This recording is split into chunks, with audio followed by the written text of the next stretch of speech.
चिड़िया सुबह से मारे मारे फिर रही थी, मगर अभी तक उसे कहीं से भी भोजन नहीं मिला था। थक हार कर माँ चिड़िया एक ऊंचे पेड़ पर बैठकर इधर उधर देखने लगती है। तभी दूर उसे एक ऊंचा पेड़ नजर आता है। उस पेड़ पर कुछ तो है, जैसे कोई फल। मैं वहाँ जाती हूँ। ऐसा सोचकर माँ चिड़िया उस ऊंचे पेड़ की तरफ उड़ती है। मिल गया, मुझे खाना मिल गया। ये नारियल का पेड़ मुझे खाना भी देगा और पानी भी। नारियल के पेड़ पर नारियल तैयार थे। मम्मा चिड़िया 2 नारियल तोड़ती है और अपने घर वापस उड़ती है। मम्मा चिड़िया जब अपने घर के करीब पहुंचती है तो उसे गोरी कौवी मिलती है। चिड़िया चिड़िया, मुझे तो सुबह से कुछ भी नहीं मिला और तू ये नारियल का फल कहाँ से ले आई है? दूसरे जंगल में नदी के पास है नारियल का पेड़, मुझे वहाँ से ये नारियल मिला है। मम्मा चिड़िया अपने घर चली जाती है। रात हो जाती है। गोरी कौवी अपने पति कालू कौवे से कहती है, कालू जी, कल सुबह सवेरे दूसरे जंगल जाएंगे। वहाँ नदी के पास नारियल का पेड़ है, उस पेड़ से हम सारे ही नारियल तोड़ लेंगे। और छोटी चिड़िया खाएगी नारियल का छिलका। वो ऐसा ही करते हैं। जैसे ही सुबह होती है वो दोनों पति पत्नी अपने घर से निकलते हैं और नारियल के पेड़ की तरफ जाते हैं। गुड़िया बेटी, मैं आपके लिए और नारियल लेकर आती हूँ। मम्मा, कल वाले नारियल बहुत स्वादिष्ट थे। मम्मा मम्मा, मुझे नारियल पानी बहुत पसंद है। मैं अपनी बेटी के लिए आज फिर 2 नारियल लेकर आऊंगी। मम्मा चिड़िया चली जाती है। कौवे और कौवी ने तो जी भर के नारियल खा लिए थे। अब पेड़ पर केवल 2 नारियल ही बचे थे। चिड़िया भी वहाँ पहुँच जाती है। कौवे और कौवी, आपने सारे ही नारियल तोड़ लिए? क्यों जी, क्या तुझसे परमिशन लेकर तोड़ते हम? अब ये 2 नारियल भी हमारे हैं इस पेड़ पर। खबरदार, अगर इन नारियल को पंख लगाया तो मैं तुम्हारा पंख तोड़ दूंगा। इस नारियल के पेड़ का मैंने ही बताया था गोरी तुम्हें, और अब तुम मुझे ही ये नारियल तोड़ने से मना कर रही हो। ज्यादा चू चू न कर। कालू, तोड़ लो ये नारियल भी। मैं देखती हूँ क्या करती है ये बांदरी चिड़िया। कालू कौवा बाकी के 2 नारियल भी तोड़ लेता है और वो दोनों पति पत्नी वहाँ से चले जाते हैं। चिड़िया वहाँ बैठकर रोने लग जाती है। अगर मैं कमजोर चिड़िया न होती तो मैं भी तुम्हारा मुकाबला करती। तुम बुरे हो, तुम बहुत बुरे हो। चिड़िया को रोता हुआ देखकर वहाँ जंगल की परी आ जाती है। चिड़िया रानी, चुप हो जाओ। जो बुरा हो, जो जालिम हो, उसे बुराई का बदला जरूर मिलता है, क्योंकि बुराई का अंत हमेशा बुरा ही होता है। मेरी बेटी छोटी सी है, मैंने उसे वादा किया था कि मैं आज उसे नारियल ला कर दूंगी। आपकी बेटी नारियल ही खाएगी? ये लो चिड़िया, ये जादुई नारियल का बीज है। जाके इसे अपने आंगन में लगाओ और फिर देखना इसका कमाल। शुक्रिया परी जी, मगर वो कौवे? ये नारियल का पेड़ उन कौवों से खुद ही निमट लेगा। चिड़िया वो बीज घर ले जाती है। गुड़िया बेटी जल्दी आओ। मम्मा चिड़िया अपनी बेटी को बुलाती है। मम्मा, ये क्या है? गुड़िया बेटी, ये जादुई नारियल का बीज है। आप पानी लाओ और हम इस बीज को यहाँ बो देते हैं। फिर वो माँ बेटी ऐसा ही करती है। कालू जी, मैं ये 2 नारियल अपनी माँ को दे आती हूँ। मेरी माँ को नारियल बहुत पसंद है। गोरी, मैं एक नारियल अपने मामा जी को दे आता हूँ। मेरा मामा जी भी नारियल देखकर बहुत खुश होगा। फिर गोरी कौवी 2 नारियल लेकर अपनी माँ के घर जाती है। उधर मम्मा चिड़िया और उसकी बेटी ने जैसे ही वो जादुई बीज बोकर उसे पानी दिया तो जमीन से एक पौधा बाहर आता है, जो देखते ही देखते भरने लगता है। कुछ ही मिनटों में वो पौधा एक बड़ा पेड़ बन जाता है और उस पर नारियल भी लग जाते हैं। एक नारियल टूटकर मम्मा चिड़िया के पास गिरता है। मम्मा चिड़िया और गुड़िया ये सब देखकर बहुत हैरान थी। वाह! मम्मा, ये तो कमाल का जादुई नारियल का पेड़ है। अब हमें भोजन की कोई चिंता नहीं होगी। और बेटी, जंगल के दूसरे गरीब पक्षी भी जी भर के नारियल पानी पी सकेंगे। फिर मम्मा चिड़िया एक नारियल तोड़कर तोते और एक कबूतर के घर भेज देती है। जब शाम के बाद कौवा और कौवी वापस आते हैं तो चिड़िया के घर के पास नारियल का पेड़ देखकर हैरान हो जाते हैं। कालू जी, मेरी नजर कमजोर हो गई है या ये सच है? क्या वो सामने नारियल का पेड़ ही है? हाँ गौरी, मगर ये नारियल का पेड़ यहाँ कैसे आया? अभी थोड़ी देर पहले तो यहाँ कुछ नहीं था। कालू, कुछ तो है, ये जरूर कोई जादुई नारियल का पेड़ होगा। हमें छुपकर चिड़िया की बातें सुनना होगी। फिर जब रात होती है तो गौरी कौवी और कालू कौवा चिड़िया के घर की खिड़की के पास जाकर बैठ जाते हैं और उन माँ बेटी की बातें सुनने लगते हैं। मम्मा, क्या हमारे इस जादुई नारियल के पेड़ पर हमेशा नारियल लगेंगे? हाँ बेटी, ये पेड़ मुझे जंगल की परी ने दिया है। जब कौवा ने मुझे मारा तो मैं वहाँ बैठकर रोने लगी। फिर वो परी आई और मुझे जादुई नारियल का बीज दे दिया। कालू, सुना, ये सब हमारे कारण ही हुआ है। अब देखना मैं कैसे इस चिड़िया के नारियल के पेड़ पर अपना कब्जा करती हूँ। दूसरे दिन गौरी कौवी चिड़िया के पास जाती है। चिड़िया चिड़िया, ये नारियल का पेड़ तुम मुझे दे दो। नहीं, तुम भागो यहाँ से। मैं तुम्हें ना नारियल दूंगी और ना ही ये नारियल का पेड़। छोटी चिड़िया, ये जादुई नारियल का पेड़ तुझे मेरी वजह से ही मिला है। ना मैं तुम्हें मारती, ना तुम रोती और ना वो जंगल की परी तुझे जादुई नारियल का बीज देती। ये जादुई नारियल का पेड़ अपनी रक्षा खुद करेगा। मैं तो चली अपने दोस्तों को नारियल देने। चिड़िया कुछ नारियल तोड़कर अपने दोस्तों को देने चली जाती है। गौरी भागी भागी कालू के पास जाती है। कालू जी, चिड़िया चली गई है। अब जल्दी से वो नारियल का पेड़ उखाड़ कर हम अपने आंगन में लगा लेते हैं। गौरी, मैं अभी अपनी करेन लेकर आता हूँ। कालू कौवा अपनी करेन लेकर उस नारियल के पेड़ को उखाड़ने के लिए जाता है। कालू, रुको रुको कालू, पहले मैं इस नारियल के पेड़ से नारियल तोड़ लेती हूँ। गौरी कौवी जैसे ही नारियल के पेड़ से एक नारियल तोड़ती है, पीछे से एक डंडा आकर गौरी कौवी की पिटाई शुरू कर देता है। कालू, कालू, ये क्या? यहाँ कोई भी नहीं है, मगर ये डंडा मुझे मारे जा रहा है। मुझे बचाओ, बचाओ कालू। जंगल की परी सामने आती है। बुरे काम का अंत हमेशा बुरा ही होता है और अब मिलेगी बुरे कौवों को सजा। कालू कौवा आगे और गौरी कौवी पीछे पीछे और परी उन दोनों के पीछे डंडा लिए जा रही थी। कौवों को भागता हुआ देखकर सब पक्षी हंस रहे थे। परी मार मारकर बुरे कौवों को जंगल से बाहर निकाल देती है। सारे पक्षी तालियां बजाते हैं और परी का शुक्रिया अदा करते हैं जिसने उन सब की जान उन दुष्ट कौवों से बचाई थी। प्यारे दोस्तों, इस कहानी को लाइक, अपने दोस्तों के साथ शेयर और चैनल को सब्सक्राइब करना बिल्कुल मत भूलना। आपका धन्यवाद।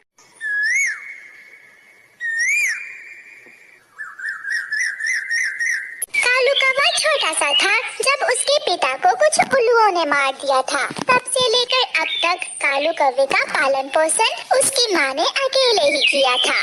कालू कौवे की माँ उससे बहुत प्यार करती थी, मगर कालू कौवा एक नंबर का हरामी था। वह अपनी माँ को हमेशा तंग करता, ना कहना मानता और ना ही कोई काम करता था।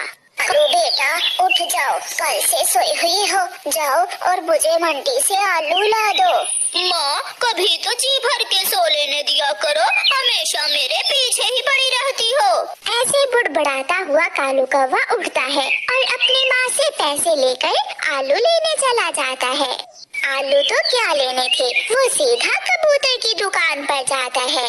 कबूतर जी, 1 दर्जन समोसे लगा दो। 1 दर्जन? कालू, इतने पैसे हैं भी तुम्हारे पास? जो कहा है वो करो, मैं पैसे लेकर आया हूँ। फिर कालू कौवा वहाँ से पेट भर के समोसे खाता है और फिर भी ढाई। कुछ ज्यादा खा लेने से कालू कौवे को नींद आने लगती है। वह नदी के पास जाता है और एक पेड़ के नीचे लेट जाता है। बहुत नींद आ रही है, थोड़ा सो लेता हूँ। कौवा सो जाता है और और उसकी माँ शाम तक अपने घर के बाहर बैठी अपने बेटे की राह देखती रहती है। चिड़िया, मेरे बेटे कालू को कहीं देखा है? माँ जी, वो नदी के पास सोया हुआ है। वो फिर सो गया? बेटी, मेरा एक काम करो, वापस जाते हुए उसे जगा देना। उसे कहना कि उसकी माँ उसे बुला रही है। चिड़िया जब घर जाती है तो वापसी पर कालू कौवे को जगा देती है। कालू, कालू उठो, उठो, तुम्हारी माँ तुम्हें बुला रही है, जल्दी जाओ घर। मेरी माँ तो पागल है। जाओ चिड़िया, तुम यहाँ से, सारी नींद खराब कर दी मेरी। चिड़िया चली जाती है और कालू कौवा फिर से सो जाता है। शाम के बाद कालू कौवा घर चला जाता है। कालू बेटा, आलू कहाँ है? कालू कौवा तो भूल ही गया था कि वो तो घर से आलू लेने गया था, इसलिए वो अपनी माँ से हर रोज की तरह एक नया झूठ बोलता है। माँ, जब मैं घर से निकला तो मुझे रास्ते में एक बहुत ही गरीब पक्षी मिल गया। मैंने वो पैसे उसे दे दिए। अच्छा किया ना माँ मैंने। अब मैं क्या सब्जी बनाऊंगी, घर में कुछ भी नहीं है। रहने दो माँ, मुझे भूख नहीं है। कौवे की माँ अब बूढ़ी हो गई थी, वो तो कोई काम काज कर नहीं सकती थी और उसका जवान बेटा बहुत आलसी था। एक दिन माही चील कालू की माँ के पास आती है। बहन, मेरे बेटे की शादी है, आप जरूर आना, मुझे बहुत खुशी होगी। चील बहन, सच बताऊं तो मेरे पास ना ढंग के कपड़े हैं और ना जूता। शादी पर आऊंगी, कुछ पैसे तो लगेंगे ही। मेरा बेटा तो कुछ भी नहीं कमाता, इसलिए मैं आपकी खुशियों में शामिल नहीं हो सकती। सब पक्षी चील के बेटे की शादी में शामिल होने जा रहे थे।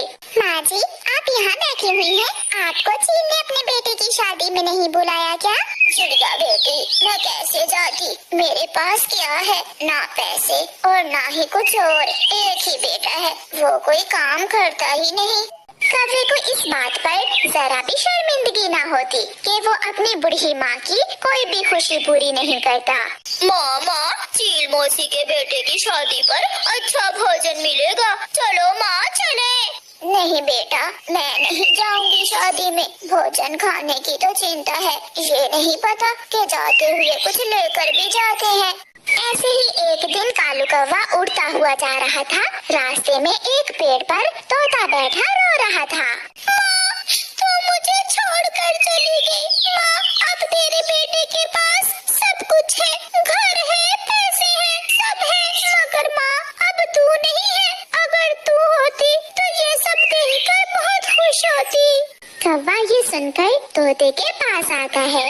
यार तोते, तू माँ के लिए रो रहा है क्या? हाँ कौवे, मेरी माँ नहीं है। तोते, मेरी माँ है, मगर मुझे माँ की जरूरत नहीं है। तुम ऐसा करो, मुझसे मेरी माँ ले लो। माँ ले लो? कोई अपनी माँ भी किसी को देता है क्या? मैं कौन सा मुफ्त में दूंगा तुझे। मुझे कुछ पैसे दो और मेरी माँ तुम ले लो। तुम्हें माँ मिल जाएगी और मुझे पैसे, दोनों का काम बन जाएगा। तोता मान जाता है और वो कुछ पैसे कालू कौवे को दे देता है और कौवा वहाँ से चला जाता है। माँ चल, मैं तुझे मेला दिखा कर लाता हूँ। दूसरे जंगल में मेला लगा हुआ है। अच्छा, मगर बेटा मेरे पास तो पैसे नहीं है। पैसे है मेरे पास। माँ तू चल मेरे साथ। फिर कालू कौवा अपनी माँ को तोते के घर ले जाता है। लो तोते, मेरी माँ तुम रख लो, अब मैं चलता हूँ। कहाँ चले बेटे? मगर कालू अपनी माँ की बात सुने बिना ही चला जाता है। माँ जी शांत हो जाए, क्या आपको आपके बेटे ने बताया नहीं है कि वो आपको मुझे बेच गया है? ये सुनकर माँ हैरान हो जाती है। हाँ माँ, मैं अपनी माँ को याद करके रो रहा था कि कालू मेरे पास आया और कहा कि मैं उसकी माँ ले लूं। कालू बेटा, मुझे तुमसे ये उम्मीद तो ना थी कि तुम अपनी माँ को ही बेच दोगे। फिर उस दिन के बाद तोता कालू कौवे की माँ को अपनी माँ समझने लगा। तोता कौवी माँ को रंग बिरंगे फल खाने को देता। माँ ये अंगूर खाइए। माँ आप ये फल खाकर सो जाए और रात को अगर किसी चीज की जरूरत हो तो मुझे आवाज दे देना। जीते रहो बेटा, बस एक बार कल मेरे कालू को मुझसे मिलवा देना। मेरा दिल बहुत उदास है अपने बेटे के बिना। एक माँ तो माँ होती है, बच्चे जैसे भी हो, मगर माँ अपने बच्चों से नफरत कैसे कर सकती है। इसलिए कालू ने जो भी किया, मगर उसकी माँ अभी तक अपने बेटे को याद कर करके रोती थी। दूसरे दिन तोता पूरे जंगल में कालू कौवे की खोज करता है, मगर उसे कहीं भी कालू कौवा दिखाई नहीं देता। घर वापस जाते हुए तोता अपनी कौवी माँ के लिए सोने का हार लेता है। माँ देखिए, मैं आपके लिए क्या लाया हूँ। बेटा, मेरा कालू नहीं मिला क्या? माँ, मैंने उसे हर जगह देखा, मगर वो मुझे पूरे जंगल में कहीं भी नहीं मिला।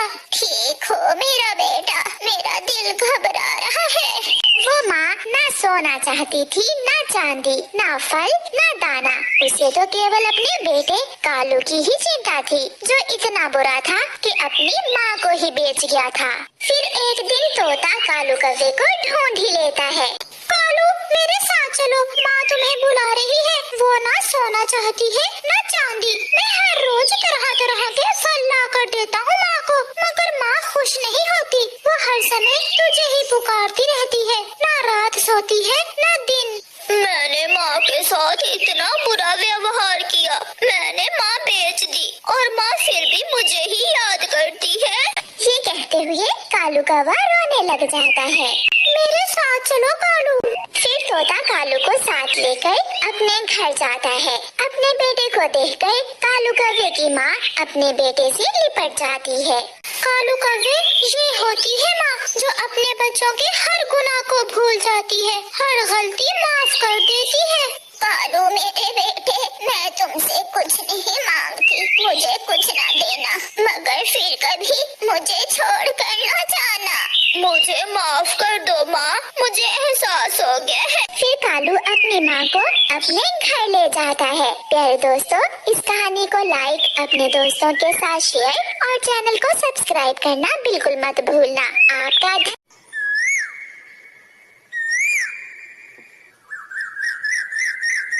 मम्मा मम्मा, हमारे स्कूल का रेस कंपटीशन होने वाला है। मम्मा, मैं पहले नंबर पर आऊंगा, देख लेना आप। मेरा बेटा तो शेर जवान है, कोई भी पूरे जंगल में मेरे जग्गू जैसा नहीं है। ये सब सुनकर जग्गू और भी अकड़ जाता है। कुकू बेटा, नानो को तंग न करना, और जैसे ही रेस कंपटीशन की तैयारी मुकम्मल हो जाए, आप वापस आ जाना। मम्मा, क्या नानो मुझे तेज उड़ना सिखा पाएंगी? आपकी नानो इस काम में बहुत माहिर है, और आपकी नानो तो अभी भी बहुत तेज उड़ सकती है। फिर कुकू अपनी नानो के पास रेस कंपटीशन की तैयारी करने चला जाता है। आ गया मेरा बेटा, दाना खा लो बेटा। नहीं नानो, मुझे अभी भूख नहीं है। बेटा, अभी कंपटीशन में कितने दिन बाकी है? नानो, अभी हमारा रेस कंपटीशन होने में 3 दिन बाकी है। नानो, मैं तो थोड़ा सा उड़ने पर थक जाता हूँ, मैं ये रेस कंपटीशन कभी नहीं जीत पाऊंगा। नहीं बेटा, सबसे पहले तो आप इस बात को दिल से निकाल दें, ये कंपटीशन आप ही जीतेंगे, चाहे जो भी हो जाए। हमेशा आप जो सोचते हैं वैसा ही होता है। तो बताओ मुझे, ये रेस कंपटीशन कौन जीतेगा? हुए अपनी नानो से कहता है, कुकू जीतेगा। नानो, मैं ही जीतूंगा ये रेस कंपटीशन। हाँ, ये हुई ना बात। फिर शाम के समय कुकू अपनी नानो के साथ रेस कंपटीशन की तैयारी करने जाता है। आज आपको इस पेड़ से वो सामने वाले पेड़ तक जाना होगा, और ये सफर आपको एक ही बार में करना होगा। वो बहुत दूर है नानो, मैं ये सब कैसे करूँगा? करोगे, ये सब आप ही करोगे। फिर कुकू उड़ता है, कुकू की नानो भी उसके साथ साथ उड़ती है। शाबाश कुकू बेटा, आप कर सकते हो, तेज उड़ो और तेज उड़ो और तेज उड़ो कुकू बेटा। मैं बहुत थक गया हूँ नानो, मुझसे और। ऐसा कहते हुए कुकू एक पेड़ पर बैठ जाता है। मुझसे और उड़ा नहीं जाएगा नानो, मेरे पंख थक गए हैं। मैं जानती थी कुकू बेटा, जिस पेड़ पर आप बैठे हो, मैं आज आपको यहाँ तक ही लाना चाहती थी, आपने कर लिया। मुझे तो विश्वास ही नहीं हो रहा कि आप एक ही बार में तेज उड़कर यहाँ तक पहुँच गए हैं। ये सुनकर कुकू बहुत खुश होता है। नानो, कल मैं इस पेड़ से आगे जाऊंगा, मैं वहाँ उस पेड़ तक जाऊंगा। कबूतर का बेटा जीत किकी भी अपने मम्मा और पापा से रेस कंपटीशन की तैयारी कर रहा था। किकी बेटा, चिड़िया का बेटा कुकू तो बहुत कमजोर है। तुम्हारा असल मुकाबला तो जग्गू से होगा। पापा, मैं जीत जाऊंगा। मैं जग्गू से तेज उड़ सकता हूँ। किसी को भी कमजोर मत जानो। चिड़िया बहुत बुद्धिमान है। वो जरूर अपने बेटे को रेस कंपटीशन जितवाने की पूरी कोशिश करेगी। जग्गू बेटा, उठो और तुम भी थोड़ा तेज उड़ने की प्रैक्टिस कर लो। पापा, मैं कौवे का बेटा हूँ, कोई चिड़िया नहीं जो मुझे प्रैक्टिस की जरूरत है। मैं जब भी किसी छोटे पक्षी से फल छीन कर भागा हूँ, मैं कभी नहीं पकड़ा गया। मैं बहुत तेज उड़ सकता हूँ। कालू, पागल हो गए हो? मेरे जग्गू से भी कोई रेस कंपटीशन में जीत सकता है? अभी कल ही मेरा जग्गू तोते मिट्ठू से अमरूद छीनकर ऐसे भाग रहा था जैसे हवाई जहाज उड़ता है। है तो मेरा बेटा, बाप पर ही जाएगा। शेर है मेरा शेर। ये सुनकर जग्गू और भी अकड़ जाता। रात हो जाती है। मम्मा चिड़िया अपनी बेटी के साथ घर में बैठी अपने बेटे की बातें कर रही थी। मम्मा, क्या कुकू भाई रेस कंपटीशन जीत पाएंगे? गुड़िया बेटी, मुझे पूरा विश्वास है क्योंकि आपके नानो कुकू की अच्छे से प्रैक्टिस करवा रही होंगी। मम्मा, क्या आपने भी कभी रेस कंपटीशन में हिस्सा लिया है? हाँ गुड़िया बेटी, मैं तो हमेशा जीत जाती थी। मुझे भी आपकी नानो ही रेस जीतने के टिप्स बताया करती थी। कुकू बेटा, उड़ने से 10 मिनट पहले ना कोई चीज खाना और ना ही पानी पीना। नानो, अगर प्यास लगी हुई हो तो फिर भी पानी नहीं पीना। ज्यादा पानी पी लेने से हमारे पंख जल्दी थक जाते हैं और पेट में दर्द होने का भी खतरा होता है। फिर दूसरे दिन कुकू और उसकी नानो फिर से रेस कंपटीशन की तैयारी करने जाते हैं। कुकू बेटा, मालूम है ना कहाँ तक जाना है? हाँ नानो, आज मैं आपसे तेज उड़ूंगा। तो फिर देखते हैं कुकू और उसकी नानो दोनों उड़ते हैं। कुकू बेटा, तुम मुझसे नहीं जीत सकते। कुकू की नानो कुकू से आगे आगे थी। कुकू अपनी नानो से आगे निकलने की पूरी कोशिश करता है। नानो जानबूझकर थोड़ा आहिस्ता हो जाती है ताकि उसका कुकू आगे निकल सके। मैं जीत गया, मैं नानो से आगे निकल गया। ऐसे कुकू की नानो कुकू का हौसला बढ़ाती है। देखो, मैं न कहती थी मेरा बेटा सब कर सकता है। अब बताओ, रेस कंपटीशन कौन जीतेगा? मैं ही जीतूंगा। नानो, अब देखना, इस बार का रेस कंपटीशन मेरे सिवा और कोई नहीं जीत सकता। फिर पूरी तैयारी कर लेने के बाद कुकू और उसकी नानो वापस आते हैं। रास्ते में उन्हें गोरी और जग्गू मिलते हैं। जग्गू, मैं भी अपनी नानो से प्रैक्टिस करके आया हूँ। देखना, इस बार का मुकाबला मैं ही जीतूंगा। तुम कभी नहीं जीत सकते, तुम लूजर हो। क्या अब ये बुढ़िया बताएगी कि तेज कैसे उड़ते हैं? बुढ़ी माँ जी, मरने की तैयारी करो, मरने की। अब तुम्हारे बच्चों को प्रैक्टिस करवाने के दिन नहीं है। ये तो समय ही बताएगा काली कौवी कौन जीता है, मेरा बेटा या तुम्हारा बेटा। मम्मा, कुकू भाई और नानो आ गए हैं। गुड़िया अपने भाई और नानो को दूर से ही देखकर शोर मचाती है। माँ, कैसी रही कुकू की प्रैक्टिस? क्या कुकू ने आपको तंग तो नहीं किया? पूछे, आप नानो से पूछे। नहीं बेटी, मेरे कुकू ने तो मुझे जरा तंग नहीं किया। मेरा कुकू मुझसे भी तेज हो सकता है। मैं जीतूंगा, मैं जरूर जीतूंगा। मम्मा, जब भैया रेस कंपटीशन जीतेंगे तो बहुत मजा आएगा। गोरी, लो ये मिठाई का डिब्बा वहाँ रख दो। मम्मा, मैं भी लूंगा मिठाई। नहीं बेटा, जब कल तुम रेस कंपटीशन जीतोगे तो ये मिठाई मैं पक्षियों में बांटूंगी। मैं अपने बेटे के जीतने की खुशी में एडवांस में ही मिठाई ले आया हूँ। रात हो जाती है। जग्गू के मम्मा और पापा सो जाते हैं और जग्गू चुपके से उठकर डिब्बे से मिठाई खाने लगता है। जग्गू कुछ ज्यादा ही मिठाई खा लेता है। सुबह हो जाती है। आज तो कुकू सुबह सवेरे ही उठकर अपने घर के बाहर उड़ने की प्रैक्टिस कर रहा था।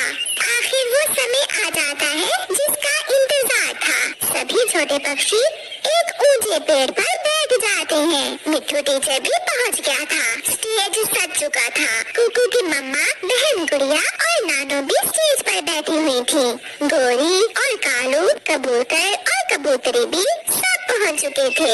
फिर तोता टीचर रेस शुरू करवाता है। 1, 2, 3। सब छोटे पक्षी उड़ते हैं। वो बहुत तेजी से उड़ते हैं। जग्गू पहले तो सबसे आगे निकल जाता है। वो गया मेरा जग्गू, वो सबसे आगे गया। कुकू कुकू भैया हिम्मत करें और जोर लगाएं, आगे निकले आगे। मेरा कुकू जरूर जीतेगा। क्योंकि बेटा ऊंचाई में कम जाओ, नीचे आकर उड़ो, सीधा उड़ने की कोशिश करो। जग्गू ने रात की जो मिठाई खाई हुई थी उसके पेट में गुड़गुड़ शुरू हो जाती है। वो पीछे मुड़कर देखता है और एक पेड़ पर बैठ जाता है। कुकू आगे निकल जाता है। मैं इसे अभी पकड़ लूंगा। जग्गू फिर से उड़ता है। वो तेज उड़ता है मगर कुकू तो बिजली की तरह दूर निकल जाता है। कुकू रेस कंपटीशन जीत जाता है क्योंकि दूसरे नंबर पर आता है।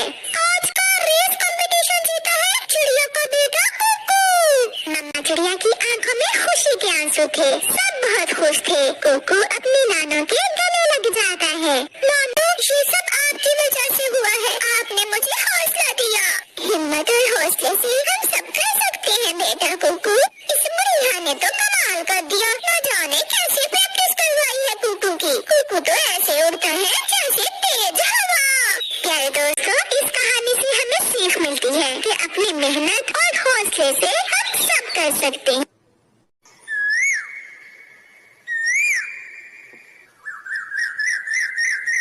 छोटी चिड़िया जंगल में ऑटो चलाया करती थी। वो माँ बेटा अपने घर के बाहर बैठे हुए थे। कुकू बेटा मैं काम पर जा रही हूँ, आप घर के पास ही रहना और अगर कोई बड़ा पक्षी देखो तो पत्तों में छुप जाना। मम्मा मुझे सब पता है, आप जल्दी आना, मैं आपका इंतजार करूँगा। फिर मम्मा चिड़िया अपना ऑटो लेकर चली जाती है। कबूतर कब से चिड़िया का इंतजार कर रहा था। कबूतर भैया कहाँ जाना है? सागर वाले जंगल मेरी पत्नी अपने मैके गई हुई है, उसे लेने जाना है मैंने। फिर चिड़िया कबूतर को अपने ऑटो में बिठाती है और सागर वाले जंगल की तरफ चलती है। चिड़िया का बेटा कुकू अपने घर के बाहर खेल रहा था। एक बड़ी चील ऊंचे आसमान में उड़ रही थी। वो कुकू को देख लेती है। बड़ी चील आहिस्ता आहिस्ता नीचे आती है। वो कुकू से थोड़ी दूर एक पेड़ के पीछे छुप जाती है। ये तो बहुत छोटा पक्षी है, इससे तो मेरा पेट नहीं भरेगा, मगर मैं इस छोटे पक्षी की मदद से इसके मम्मा पापा को पकड़ सकती हूँ। वो चील ऐसा सोचते हुए पीछे से जाती है और कुकू को अपने मजबूत पंजों में पकड़ लेती है। छोड़ो मुझे, छोड़ो, मेरी मम्मा आ गई तो बहुत मारेंगी आपको, छोड़ो मुझे। चुप कर जाओ, अगर शोर किया तो गर्दन काट दूंगी मैं तुम्हारी। कुकू डर के मारे चुप हो जाता है। चील चिड़िया के दरवाजे पर एक चिट्ठी रख देती है और कुकू को साथ लेकर चली जाती है। चिड़िया भी सागर वाले जंगल पहुंच जाती है। कबूतर की पत्नी एक बड़े पेड़ पर बैठी अपने पति का इंतजार कर रही थी। चिड़िया अपना ऑटो रोकती है। पति जी मैं सुबह से आपका इंतजार कर रही हूँ, आप ये बड़ा बैग रखे ऑटो में। बैठे बैठे आप ऑटो में बैठे। चिड़िया जल्दी से अपना ऑटो वापस मोड़ती है। जब अपने काम से फारग होकर चिड़िया घर वापस आती है तो उसका बेटा घर के बाहर ना था। चिड़िया उसे अपने घर में देखती है मगर कुकू तो घर में भी ना था। कुकू कुकू बेटा कहाँ हो? कुकू कुकू। चिड़िया अपने बेटे को आवाज देती है। दूर दूर तक तो कोई भी ना था। फिर चिड़िया की नजर अपने घर के बाहर दरवाजे पर जाती है। वहाँ एक चिट्ठी थी। चिड़िया वो चिट्ठी पढ़ती है। इस छोटे पक्षी के मामा पापा मैं माही चील हूँ, पहाड़ों वाली गुफा में रहती हूँ मैं। अगर तुम अपने बच्चे को बचाना चाहते हो तो तुम अपनी बलि दे सकते हो। मैं शाम तक इंतजार करूँगी। आपकी दुश्मन माही चील। चिट्ठी पढ़कर चिड़िया रोने लग जाती है। कुकू मेरे कुकू को चील उठा कर ले गई है। चिड़िया रोती हुई अपने पड़ोसी कौवों के पास जाती है। कभी कभी वो चील मेरे बेटे को उठा कर ले गई है और एक चिट्ठी रख दी है। चिट्ठी पर क्या लिखा है चिड़िया? लिखा है कि अगर कोई बड़ा पक्षी अपनी बलि देकर छोटे बच्चे को बचाना चाहे तो शाम तक गुफा में आ जाए। तो क्या अब हम बलि देंगे तुम्हारे बेटे की जगह? बताओ बताओ। कवे भैया आप मेरे पड़ोसी हैं। क्या मतलब पड़ोसी हैं तो तुम्हारे बेटे की जगह अपनी जान दे दे? आप मेरे साथ चले और हम बात करते हैं उस जालिम चील से। नहीं कर सकते, हम उस चील से दुश्मनी नहीं ले सकते, हमें माफ करो, खुद ही जाओ।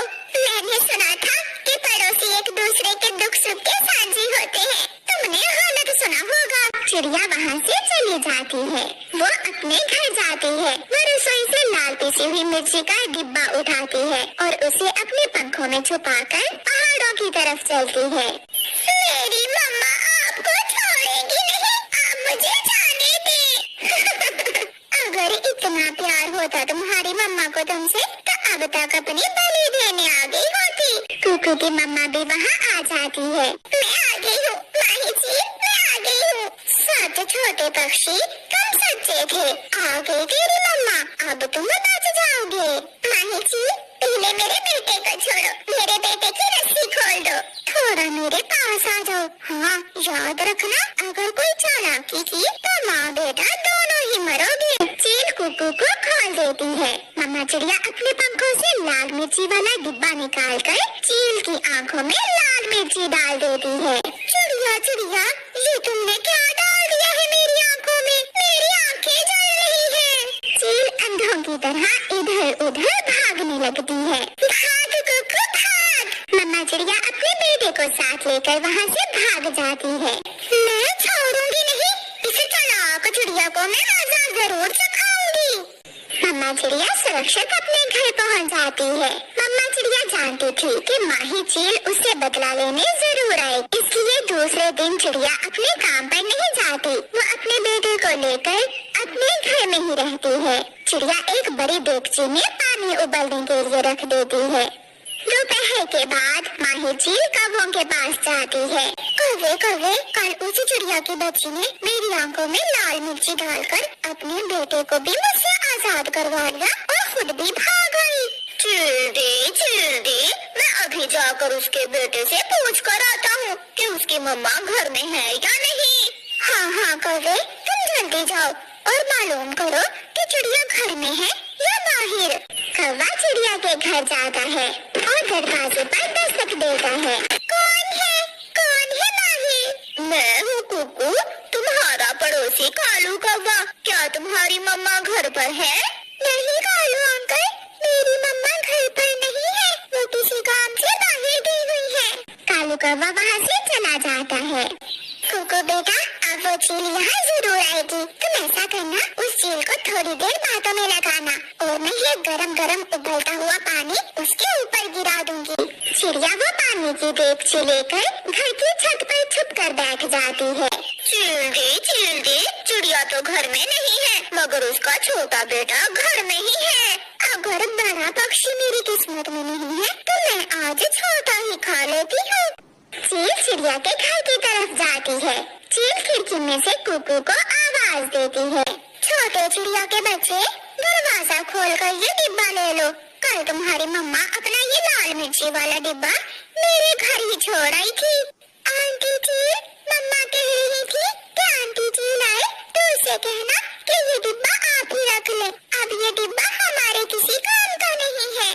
चिड़िया आहिस्ता से आगे बढ़ती है और ऊपर से गरम गरम पानी की देगची चील के ऊपर गिरा देती है। गरम गरम उबलता हुआ पानी चील को जला कर रख देता है। मर गई, मैं मर गई, कोई मुझे बचाओ। चील पेड़ से नीचे गिरती है और वही मर जाती है। ये देखकर काले कौवे दोनों वहाँ आ जाते हैं। कुकू भी अपनी मम्मा के पास आ जाता है। चिड़िया, तुम तो बहुत बुद्धिमान निकली, ये सब तुमने कैसे किया है? गोरी और कालू, याद रखना, मैंने तो अपनी अकल से अपनी और अपने बेटे की जान बचा ली है, मगर कल जब तुम पर मुसीबत आएगी तो तुम किसे मदद को पुकारोगे? ये सुनकर कौवे शर्मिंदा होकर वहाँ से चले जाते हैं और चिड़िया अपने बेटे को अपने साथ लेकर अपने काम पर निकल जाती है। प्यारे दोस्तों, किसी भी मुसीबत में घबराने से बेहतर है उसका मुकाबला करें, क्योंकि जिंदगी में मुश्किलें तो आती जाती ही रहती हैं। आपका धन्यवाद।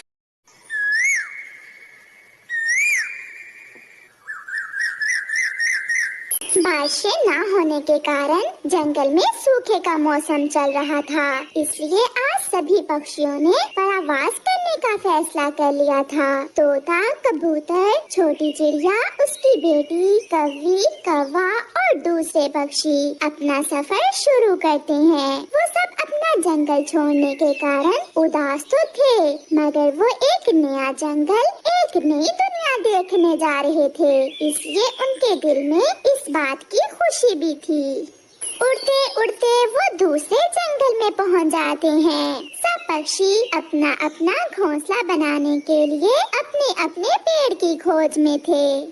तोते ने तो अपने लिए एक अमरूद का पेड़ ढूंढ लिया था। कबूतर और कबूतरी ने भी एक पेड़ पर अपना घोंसला बना लिया था। चिड़िया की नजर एक पपीते के पेड़ पर जाती है और वो वहाँ जाकर बैठ जाती है। गुड़िया बेटी, ये पेड़ सुरक्षित भी है और इस पर पपीते भी लगे हुए हैं। यहाँ हम आराम से गर्मियों का मौसम गुजार सकेंगे। मम्मा, मैं अपने पेड़ को पानी भी दिया करूँगी।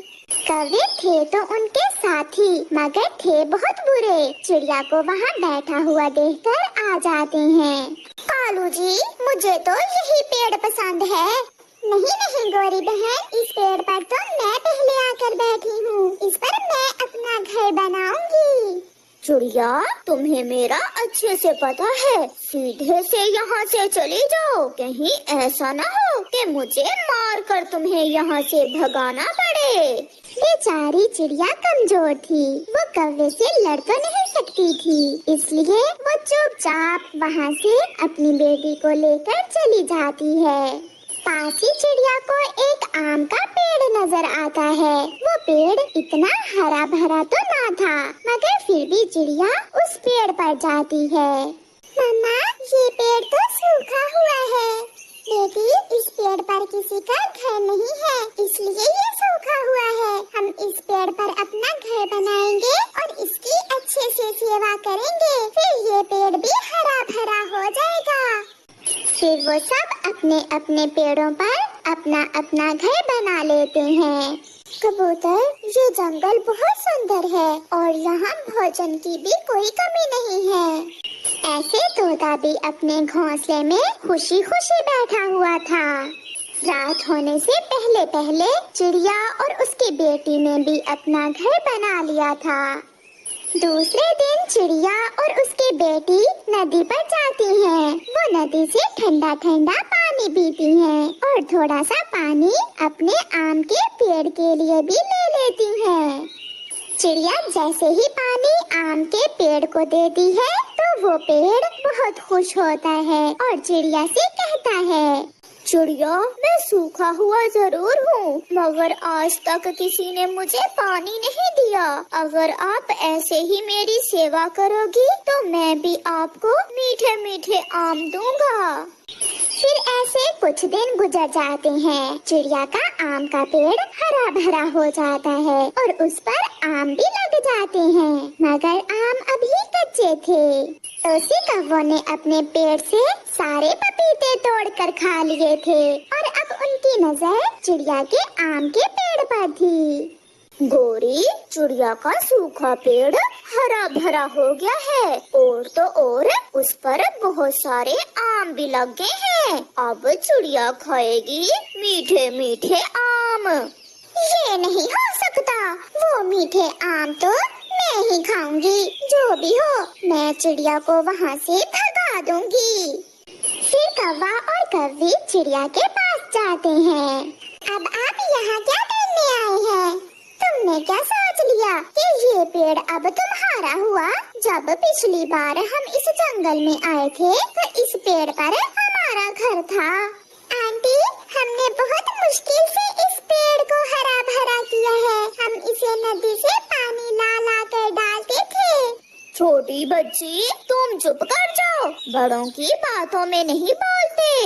अब जो भी हो, मैं ये पेड़ आपको नहीं दूंगी, मैं इसी पेड़ पर रहूंगी। तो फिर देखते हैं तुम कैसे मीठे मीठे आम खाती हो। गुस्से में गोरी और कालू वहाँ से चले जाते हैं। गोरी कौवी गुस्से की आग में जल रही थी। सारी रात वो सो नहीं पाती। और फिर आधी रात कौवी कालू से कहती है, कालू अगर वो मीठे आम मैं नहीं खाऊंगी तो मैं चिड़िया को भी नहीं खाने दूंगी। तो फिर चलो हम सारे कच्चे आम तोड़कर नीचे गिरा देते हैं और फिर सुबह रोएगी छोटी चिड़िया। मेरा सुंदर पति मेरी हर बात मान लेता है। फिर वो दोनों कौवे अपने घर से निकलते हैं। रात का अंधेरा था, सब सोए हुए थे। कौवा और कौवी चिड़िया के पेड़ से कच्चे आम तोड़ तोड़ कर नीचे गिराना शुरू करते हैं और फिर एक एक करके वो सारा पेड़ खाली कर देते हैं और वहाँ से भाग जाते हैं। सुबह हो जाती है। चिड़िया जैसे ही अपने घर से बाहर निकलती है तो वो अपने पेड़ के सारे आम नीचे गिरे देखकर रोती हुई अपनी बेटी को बुलाती है। गुड़िया, गुड़िया बेटी, जल्दी आओ, हम लुट गए, बहुत बुरा हुआ। गुड़िया भी घर से बाहर आ जाती है। मम्मा, ये सब कैसे हो सकता है? रात को ना तो आंधी आई और ना ही तूफान, फिर कैसे हमारे सारे आम टूट गए? वो माँ बेटी बहुत दुखी हो जाती हैं। वो रो रही थी कि कौवा और कौवी वहाँ आकर हंसने लग जाते हैं। खा लो चिड़िया, मीठे मीठे आम खा लो। अरे ये क्या हुआ? चिड़िया का मीठे आम खाने का सपना तो टूट गया। बेचारी के सारे ही आम टूट कर गिर गए। ऐसे चिड़िया का मजाक उड़ाकर वो कौवे वहाँ से चले जाते हैं। मम्मा चुप कर जाए मम्मा, मुझे एक उपाय आया है। आप यहीं बैठे, मैं अभी नानो को बुला कर लाती हूँ।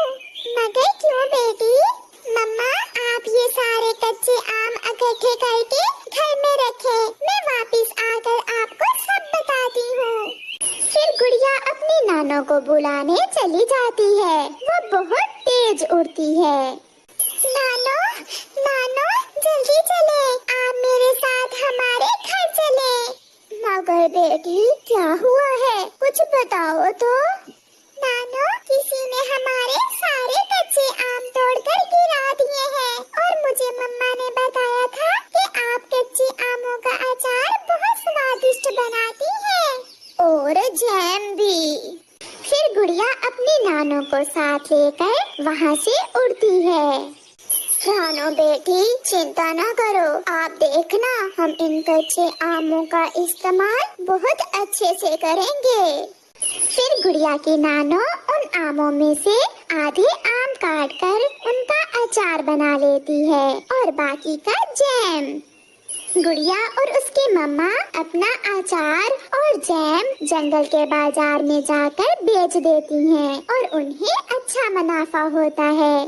उनके पास इतने सारे पैसे देखकर कौवी और कौवा हैरान हो जाते हैं। आंटी कौवी और अंकल कौवे अगर ज्ञान से काम ले तो हम किसी भी नुकसान से बच सकते हैं। अब हमारे पास इतने पैसे हैं कि हम जितने चाहें पके हुए आम लेकर खा सकते हैं। कौवा और कौवी शर्मिंदा होकर वहाँ से चले जाते हैं। मान गई मैं, मेरी बेटी बहुत बुद्धिमान है। प्यारे दोस्तों, इस कहानी से हमें सीख मिलती है कि हमें मुसीबत में घबराने की बजाय ज्ञान से काम लेना चाहिए। ये कहानी एक बहुत ही बड़े और खूबसूरत से जंगल की है। इस जंगल में सभी प्रकार के पक्षी रहा करते थे। उस जंगल में अभी कुछ ही दिनों से बारिशें चल रही थी। जंगल में ये बारिशें काफी महीनों के बाद हुई थी, जिसकी वजह से जंगल के सभी पक्षी काफी ज्यादा खुश थे। उस जंगल में एक मीनू चिड़िया अपनी बेटी कोमल चिड़िया के साथ रहती थी। कोमल चिड़िया रोजाना जंगल के स्कूल में पढ़ाई करने के लिए जाया करती थी। एक सुबह की बात है, एक दिन मीनू चिड़िया अपनी बेटी कोमल चिड़िया से कह रही होती है, क्या हो गया है बेटा कोमल चिड़िया? देखो कितनी देर हो गई है, आज तुम्हें क्या स्कूल नहीं जाना है? चलो जल्दी से तैयार हो जाओ। मेरी माँ, देखो बाहर कितनी ज्यादा बारिश हो रही है, मुझे ये बारिश बिल्कुल भी पसंद नहीं है और इस बारिश में मुझे स्कूल जाना पड़ता है। मैं नहीं जा रही हूँ बारिश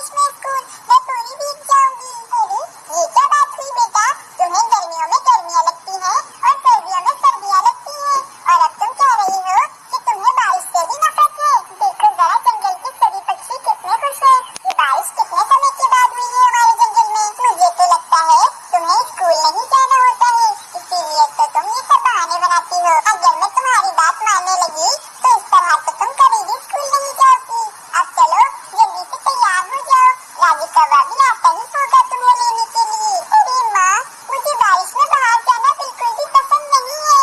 मैं आपको कितनी बार बताऊं? अच्छा, ऐसी बात है तो फिर आज से तुम अपने साथ बाहर छाता ले जाना। अब और कोई बहाना नहीं सुनूंगी मैं। चलो जल्दी से तैयार हो जाओ। अच्छा ठीक है माँ, अब लगता है मुझे तैयार होना ही पड़ेगा। फिर अब थोड़ी ही देर बाद राजू कौवा कोमल चिड़िया को लेने के लिए आ जाता है। अब वे दोनों अपने अपने छाते लेकर वहाँ से स्कूल की तरफ जा ही रहे होते हैं कि आधे रास्ते में ही जंगल में काफी तेज आंधी आ जाती है। ये बारिश तो कम थी, ये आंधी भी आना शुरू हो गई है। अरे कोमल चिड़िया, क्या हो गया है तुम्हें? मुझे तो इसमें बहुत ज्यादा मजा आ रहा है। और वैसे भी अब तो हमारा स्कूल कितना करीब आ गया है। चलो जल्दी से हम अपने स्कूल में जाकर घुस जाते हैं। फिर वे दोनों बारिश से बचते हुए जल्दी से स्कूल के अंदर आ जाते हैं। राजू कौवे को बारिश बहुत ही ज्यादा पसंद होती है। राजू कौवे का बिल्कुल भी पढ़ाई में ध्यान नहीं लग रहा होता है और वे तो छुट्टी होने का इंतजार कर रहा होता है। अब जैसे ही स्कूल की छुट्टी होती है तो वे दोनों स्कूल के बाहर आ जाते हैं और राजू कौवा कोमल चिड़िया से कहने लगता है, अरे कोमल चिड़िया, देखो कितनी तेज बारिश हो रही है। क्यों ना हम थोड़ी देर इस बारिश में खेलें, फिर उसके बाद हम अपने घर चले जाएंगे। नहीं नहीं, हम बिल्कुल भी बारिश में नहीं खेलेंगे। मुझे तो बारिश बिल्कुल भी पसंद नहीं है। बस मैंने कह दिया है, हम सीधा अपने घर जाएंगे। हम जब अपने घर चले जाएंगे तो फिर तुम बाद में अकेले इस बारिश में खेलने के लिए आ जाना। फिर अब वे दोनों वहाँ से वापस अपने घर की तरफ जा ही रहे होते हैं कि रास्ते में हवा से उन दोनों के छाते गिर जाते हैं और वे फट जाते हैं। अब इसी के कारण वे दोनों बारिश में भीग रहे होते हैं। अरे कोमल चिड़िया, देखो तुम बारिश से ही बच रही थी और अब देखो तुम तो पूरा बारिश में भीग गई हो। अब तो हम खेलने के लिए जा सकते हैं ना बारिश में? अच्छा भाई चलो ठीक है, वैसे भी हमारे छाते तो फट ही गए हैं। अब चलो हम एक काम करते हैं, हम रेस लगाते हैं। जो भी हम में से पूरा जंगल पहले घूम कर आएगा वही जीतेगा। अब देखते हैं कि इतनी तेज बारिश में कौन पहले जंगल पार करके वापस यहाँ आता है। ठीक है, हम वापस यहाँ पर ही आएंगे और यही हमारी रेस खत्म होगी। बस फिर वे दोनों अपनी रेस शुरू कर देते हैं। अब वो दोनों उड़ते उड़ते जंगल में काफी ज्यादा दूर आ जाते हैं और वे दोनों अपने घर का रास्ता भटक जाते हैं। कोमल चिड़िया, मुझे लगता है हम दोनों उड़ते उड़ते काफी ज्यादा दूर आ गए हैं अपने घरों से। हाँ राजू कौवे, पर अब तो हमें यहाँ से वापस घर जाने का रास्ता भी नहीं पता है और कितनी देर हो गई है। घर पर माँ भी कितना परेशान हो रही होगी। दूसरी तरफ मीनू चिड़िया और कालू कौवा वे दोनों अपने बच्चों का इंतजार करते करते काफी ज्यादा परेशान हो जाते हैं। नहीं, अभी तक ये दोनों वापस क्यों नहीं आए हैं? देखो जरा बारिश भी कितनी तेज हो रही है, मुझे बहुत डर लग रहा है। हाँ मीनू चिड़िया, वैसे अब तक तो उनका स्कूल भी बंद हो गया होगा। चलो अब हम जल्दी से जंगल में चलकर उनको ढूंढते हैं। बस फिर वे दोनों भी अपने अपने छाते लेकर उन दोनों को ढूंढने के लिए जंगल में निकल जाते हैं। दूसरी तरफ एक बुलबुल को राजू कौवा और कोमल चिड़िया बारिश में भीगते हुए मिल जाते हैं। बच्चों, तुम दोनों ऐसे इतनी तेज बारिश में क्यों भीग रहे हो? तुम दोनों क्या पागल हो? बीमार हो जाओगे तुम दोनों। नहीं बुलबुल आंटी, हमारे साथ एक मसला है। हम दोनों अपने घर का रास्ता भटक गए हैं और रास्ते में हम दोनों के छाते भी फट गए हैं। अच्छा चलो ठीक है, तुम दोनों अभी परेशान मत हो। यहाँ बाजू में ही मेरा घर है, तुम दोनों मेरे साथ चलो, फिर हम सोचते हैं कि क्या करना है। फिर वे बुलबुल उन दोनों को अपने घर पर ले आती है और उन दोनों के लिए काफी अच्छा भोजन बनाकर उन दोनों को खिलाती है। दूसरी तरफ मीनू चिड़िया और कालू कौवे को उन दोनों के फटे हुए छाते जंगल में मिलते हैं, जिन्हें देखकर वे दोनों तो और भी परेशान हो जाते हैं। मीनू चिड़िया, ये छातों को फटा हुआ देखकर तो ऐसा लग रहा है कहीं कोई चील तो हमारे बच्चों को उठाकर नहीं ले गई है। हाँ कालू कौवे, वैसे भी अब तो काफी ज्यादा देर हो गई है, अब हमें और देर नहीं करनी चाहिए। चलो जल्दी से हम पूरा ही जंगल तलाश कर लेते हैं। फिर अब वे दोनों दोबारा से उन दोनों को ढूंढने के लिए पूरे जंगल में निकल जाते हैं। दूसरी तरफ उस बुलबुल के दिमाग में एक योजना आती है जिससे वे कोमल चिड़िया और राजू कौवे को उनके माता पिता से मिलवा सकती थी। वे बुलबुल एक काफी ज्यादा बड़ा माइक लेकर आती है जिसकी आवाज पूरे ही जंगल में दूर दूर तक जा रही होती है। देखना, अब तुम दोनों के माता पिता ये आवाज सुनकर तुम दोनों को ढूंढते हुए यहाँ पर आ जाएंगे। फिर अब वे बुलबुल उस माइक में बोलने लगती है। मैं बुलबुल हूँ,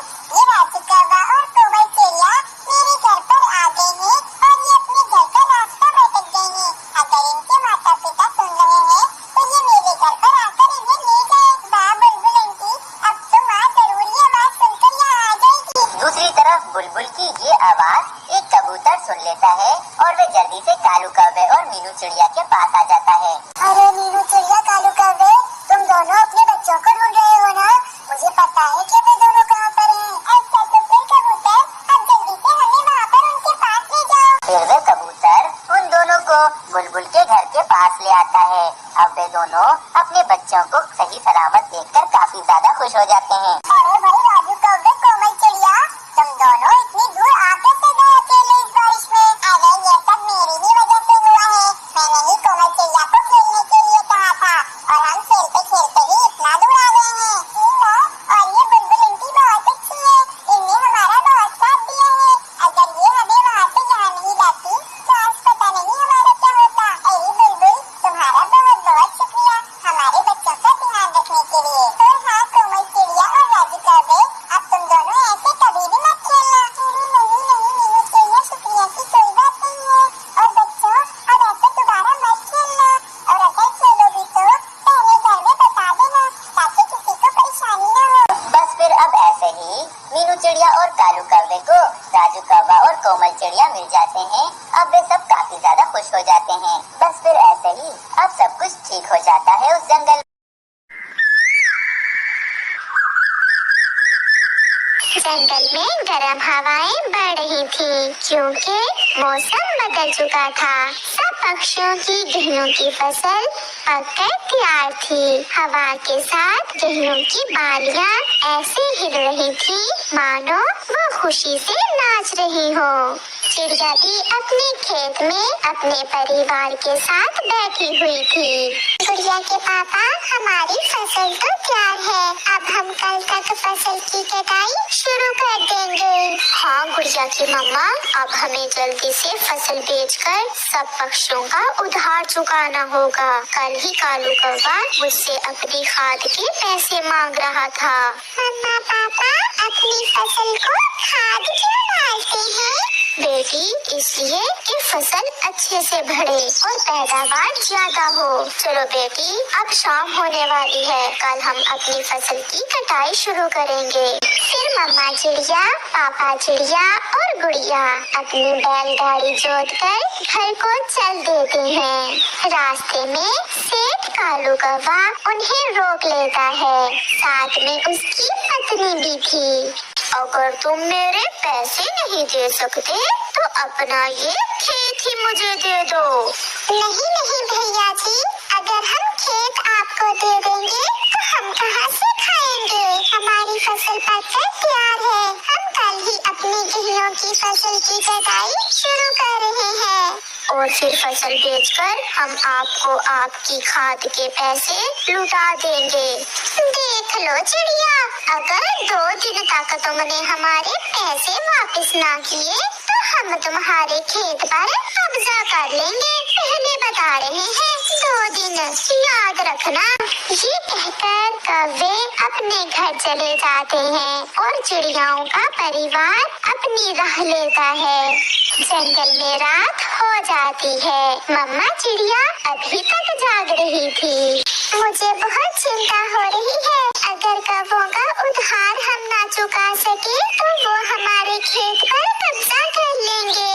हम उनका ये सपना कभी पूरा नहीं होने देंगे। फसल बेचकर इतने पैसे तो आ ही जाएंगे कि हम खाद के पैसे दे सके। कौवा और कौवी भी अपने घर में बैठे सलाह कर रहे थे कि किस तरह चिड़िया से उसका खेत छीन लिया जाए। कालू जी, कुछ ऐसा करो कि चिड़िया किसी भी तरह हमारा उधार ना चुका सके और हम उसके खेत पर कब्जा कर लें। ये कोई बड़ा काम नहीं है, चिड़िया की फसल पककर तैयार है। हम ऐसा करते हैं, चिड़िया की फसल को आग लगा देते हैं, ना रहेगी चिड़िया की फसल और ना वो दे सकेगी हमारी उधार की रकम। अब तो हुआ चिड़िया का खेत हमारा। चलो कालू, जल्दी चलो और लगा दो आग चिड़िया की फसल को। फिर कौवा और कौवी अपने घर से निकलते हैं। आधी रात थी, इसलिए उन्हें कोई भी रास्ते में नहीं मिलता। वो सीधे चिड़िया की फसल में जाते हैं। गोरी एक ऊंचे पेड़ पर बैठकर इधर उधर देखती है और कालू कौवा चिड़िया की गेहूं की फसल को आग लगा देता है। फसल सूखी हुई थी, इसलिए चंद सेकंड्स में ही आग पूरे खेत में फैल जाती है। कौवा और कौवी वहाँ से भाग जाते हैं। मिठू तोता जाग रहा था।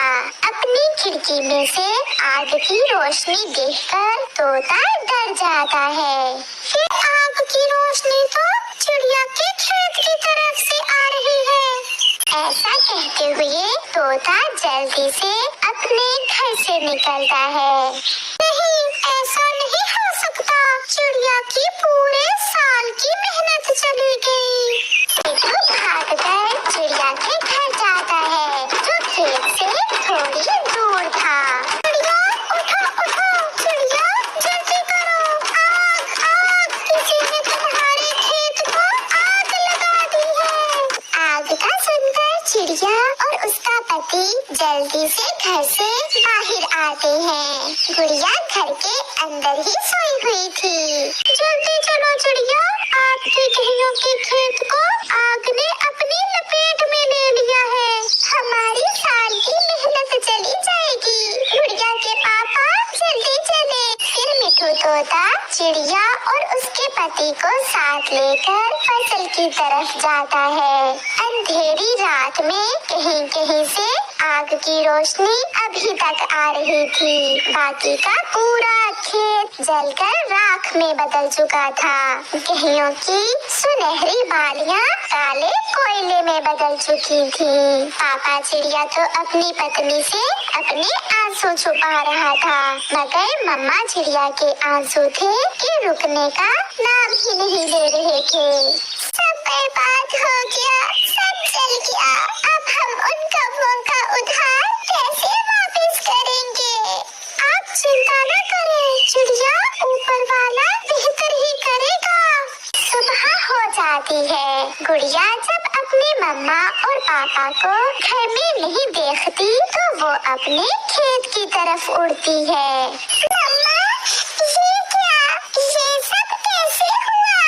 चुप कर जाओ मेरी बेटी, शायद ये सब हमारे भाग्य में था।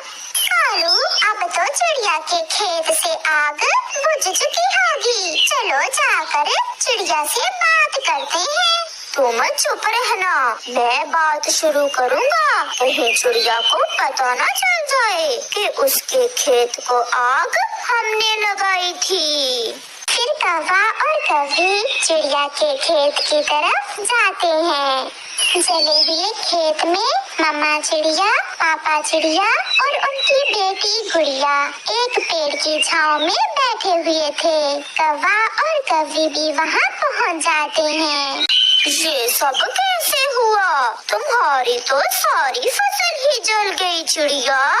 चिड़िया, अब तुम हमारी खाद के पैसे कहाँ से दोगी? चिड़िया और उसका पति चुप थे। वो तो पहले ही बहुत दुखी थे। वो कौवों को क्या जवाब दे सकते थे? देखो चिड़िया, अब तो एक ही उपाय है कि तुम अपना खेत हमें दे दो। पैसे तो तुम्हारे पास है नहीं। अगर पैसे ना दिए तो फिर ब्याज और भी बढ़ जाएगा। मुझे सब पता है कौवो। अगर पता है तो फिर तुम यहाँ से जा सकते हो। आज से ये खेत हमारा हुआ। मिठू तोता भी भागता हुआ कबूतर के पास जाता है। साहिब जी, अगर आप चिड़िया की उधार की रकम अदा कर दे तो मैं वादा करता हूँ कि चिड़िया अगली फसल बेचकर आपके पैसे लौटा देगी। मैं पैसे तो दे देता हूँ, मगर याद रखना चिड़िया अपनी फसल मुझे ही बेचेगी और मैं उससे फसल अच्छे दामों खरीद लूँगा। आप चिंता न करें, अब के बाद चिड़िया अपनी हर फसल आपको ही बेचा करेगी। फिर कबूतर पैसों की थैली लेकर मिट्ठू के साथ जाता है और जाकर कबूतर चिड़िया को पैसे दे देता है। चिड़िया, ये आपकी अगली फसल का एडवांस रहा और बाकी की बात आपको मिट्ठू बता देगा। चिड़िया ये सब देखकर बहुत हैरान थी। कौवा, तुम अपने पैसे लो और यहाँ से भाग जाओ और फिर कभी दोबारा इस तरफ न आना। कालू जी, ये क्या हुआ? हमारा सारा प्लान फेल हो गया। फिर कौवे अपने पैसे लेकर वहाँ से चले जाते हैं। अगर आप जैसे दोस्त हो तो कोई भी मुश्किल बड़ी नहीं होती। आप दोनों का बहुत बहुत धन्यवाद। और कबूतर भैया, अब हम सब मिलकर पहले से भी ज्यादा मेहनत करेंगे और इस खेत में अब मकई की फसल उगाएंगे। फिर वो सब वहाँ से चले जाते हैं।